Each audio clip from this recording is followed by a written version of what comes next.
মক্কাতে রয়েছে মহাদেব। মক্কাতে বিধর্মীরা যে কালো পাথরের কাবা ঘরে পুজো করে সেই কালো পাথর আসলে শিবলিঙ্গ, এবং আজও তারা সনাতন পদ্ধতিতে সেই কালো পাথর অর্থাৎ শিবলিঙ্গকে পূজা করে যাচ্ছে। স্কন্দ পুরাণ মতে অর্ব ঋষি যে স্থানে তপস্যা করেছিলেন তার তপভূমি, সেই তপভূমি আরব নামে বিখ্যাত, এবং সেখানেই স্বয়ং দেবাদিদেব মহাদেব আবির্ভূত হয়ে তাকে দর্শন দিয়েছিলেন। এবং অর্ব ঋষি সেই মহাদেবের কাছে কামনা করেছিলেন, হে মহাদেব, আপনি লিঙ্গরূপে এখানে বিরাজ করুন। এবং দেবাদিদেব মহাদেব তার মনোবাসনা পূর্ণ করার জন্য সেখানে মক্কেশ্বর মহাদেব রূপে বিরাজ করেছিলেন। এর প্রমাণ খোঁজার জন্য বেশি দূর যেতে হবে না। ইসলাম ধর্মের একটি পবিত্র ধর্মগ্রন্থ আছে তাফসির আল কুরতুবী, আর এই তাফসির আল কুরতুবীতে লেখা আছে যে ইসলাম ধর্মের সূচনার পূর্বে এই কালো পাথরকে একটি মস্ত বড় সর্প রক্ষা করত। আর আমরা সবাই জানি সেই মস্ত বড় সাপ আর কেউ নয়, স্বয়ং বাসুকী নাগ। আমরা সবাই জানি বিধর্মীরা কাবা ঘরকে প্রদক্ষিণ করে, আর আমাদের সনাতন ধর্মেও ভগবানের মন্দিরকে প্রদক্ষিণ করার বা ভগবানকে প্রদক্ষিণ করার নিয়ম আছে। মক্কাতে যেতে গেলে বিনা সেলাই করা একটা উত্তরীয় এবং একটা ধুতি মতন পরে তবে মক্কাতে যেতে হয়। আর আজও সনাতন ধর্মের প্রতিষ্ঠিত মন্দিরগুলিতে পুরোহিতরা বিনা সেলাই করা কাপড়, সেই বিনা সেলাই করা কাপড় পরে মন্দিরে যায় এবং সেবা পূজা করে। এছাড়াও মক্কাতে যাওয়ার আগে কোথাও কোথাও মস্তক মুন্ডন করা বা স্বামী স্ত্রী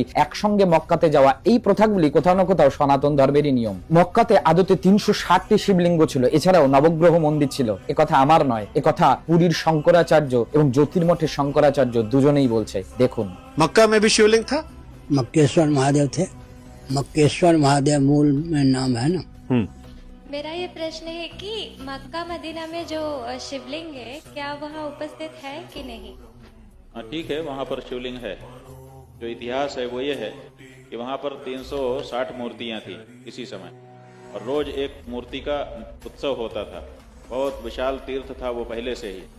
और जो मुख्य शिवलिंग है वो मखेश्वर महादेव थे। मख माने हमारे यहाँ होता है यज्ञ,